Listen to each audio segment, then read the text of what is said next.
So you want to make your own cosmetics. I'm going to share with you ingredients and tools you need to get you started on the right path.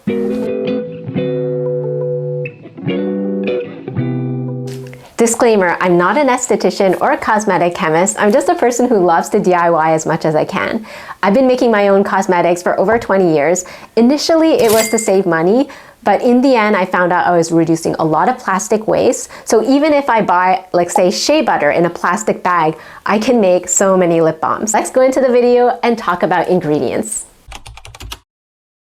Shea Butter is one of the first ingredients you need to buy to make your own cosmetics. It has a medium soft consistency and great for many skin types because it's low on the comedogenic scale. If you don't want to DIY, you can use it straight out of the bag on dry skin like knees, heels, and even your lips. It's used in many products to give a creamy texture like in my balms, body butters, deodorant, mascara, and lip balms. Wax helps emulsify the product so it's more solid and doesn't melt as easily in summertime. I typically use beeswax, but a great vegan alternative is Candelilla wax.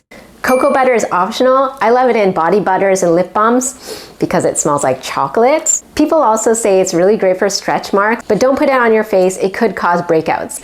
Oils, use ones that your skin tolerates. Everyone has different skin types, and these ones work for me.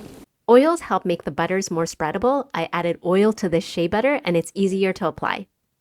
Vitamin E oil. This is a sticky oil and serves as an antioxidant to help extend the life of cosmetics by preventing oxidation. It, however, should not replace preservatives. I use it in my mascara because it helps the product stick on my eyelashes.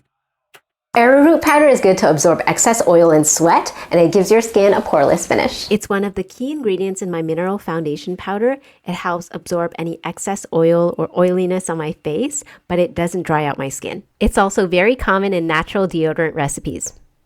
Some people may find it weird, but cocoa powder has been used in cosmetics for centuries and still used today by big brands. Do not mix it with hot chocolate mix. This has no sugar or milk products. It's used in my mineral foundation powder to give color, as well as my brow filler and bronzer.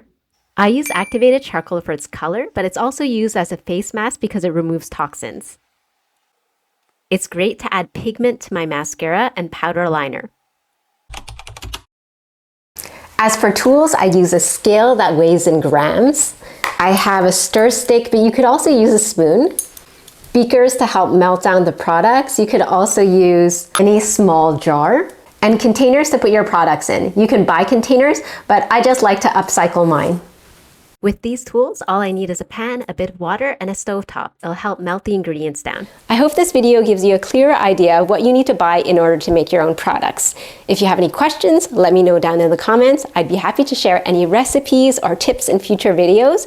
If you like this video, please like and subscribe. I'm also on other platforms like Instagram, TikTok, Facebook, and Pinterest. Until next time, stay creative.